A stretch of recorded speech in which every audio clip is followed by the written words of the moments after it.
Hello friend, नमस्ते, प्रणाम। मैं हूँ वंदना दुबे और स्वागत करती हूँ सबके चैनल पर नहीं हमारे चैनल स्वर स्वागतम स्वर लोकगीत के चैनल पे चुटकुला नाच गीत सुना रहे हैं। कैसे लगेगा कमेंट में बताना।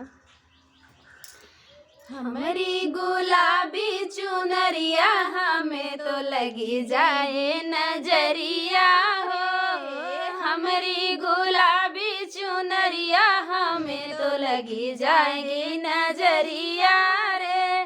सासू हमारी जन्म की बैरन, सासू हमारी जन्म की बैरन, हमसे करावई रसोइया हमार जले जाइले अंगुरिया हो। हमसे करावई रसोइया हमार जले जाइले अंगुरिया हो। हमारी गुलाबी चुनरिया हमें तो लगी जाही नजरिया हो। जठनी हमारी जन्म की बैरन, जठनी हमारी जन्म की बैरन, हमसे लगाव बढ़निया हमार जली जली कमरिया हो। हमसे लगाव बढ़निया हमार लगी जली कमरिया हो।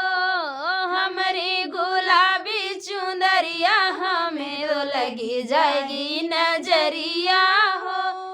नंदी हमारे जन्म की बैरनी, नंदी हमारी जन्म की बैरनी, हमसे भरावई गरिया हमार लची जाएगी कलैया हो।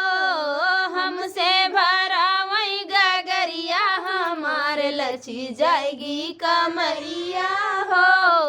हमारी गुलाबी चुनरिया हमें तो लगी जाएगी नजरिया हो। देवर हमारे जन्म के भैया, देवर हमारे जन्म के छलिया, हमसे लड़ाई नजरिया हमारे अभी बाली उमरिया हो। हमसे लड़ाई नजरिया हमारे अभी बाली उमरिया हो। हमारी गुलाबी चुनरिया हमें तो लगी जाएगी नजरिया हो। जाने और